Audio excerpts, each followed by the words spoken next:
Assalamualaikum warahmatullahi wabarakatuh. Perkenalkan Nabi Seni Rianca di kelas 7 Abdi bade membacakan dongeng tentang Siram Yuyapati. Ayah Siram erat gunung di sisi walungan. Keur ngarayap ka handap manehna ti soledat. Lu keragra kana cai. Adena caina ada nganyembeuy paloba dina mah tapi keke bae ari ngojay ka sisi mah manehna teu bisaeun Siram gegeroan tulung ieu kuring rek ti kelelep tulungan.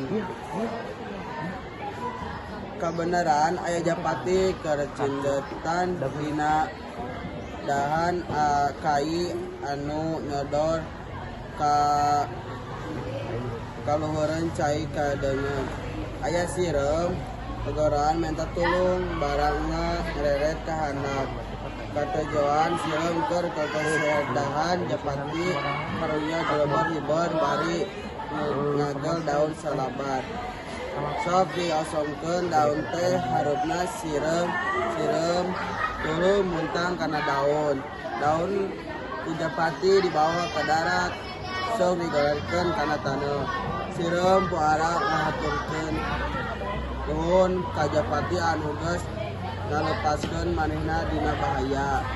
Dina hiji mangsa Japati cindeteun deui dina dahan kali anu nyodor ka walungan teh. Siram anu bada ditulungan ku manehna oge kabenaran aya di handapkeun tangkai harita ti kajawan aya kaninggaran nyamperkeun leupeungan ka tenyepan tetalangka deui buru-buru Siram nyamperkeun Japati bari ngaharewas ka manehna. Japati buru-buru gara hiber teu aya paningan keur anu ngintip paninggaran geus ngawengkang bedirna teu lila Japati buru-buru ngagelobor hiber.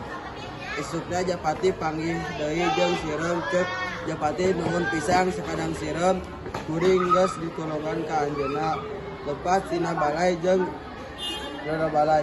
Jawab Siram, ari eta mah kapanan kawajiban sararea nolongan batur anu rek meunang cilaka eta wajib. Komo ieu mah kuring ayeuna hirup keneh teh lantaran geus ditulungan ka sampean. Cukup sekian dari Abdi. Wassalamualaikum warahmatullahi wabarakatuh.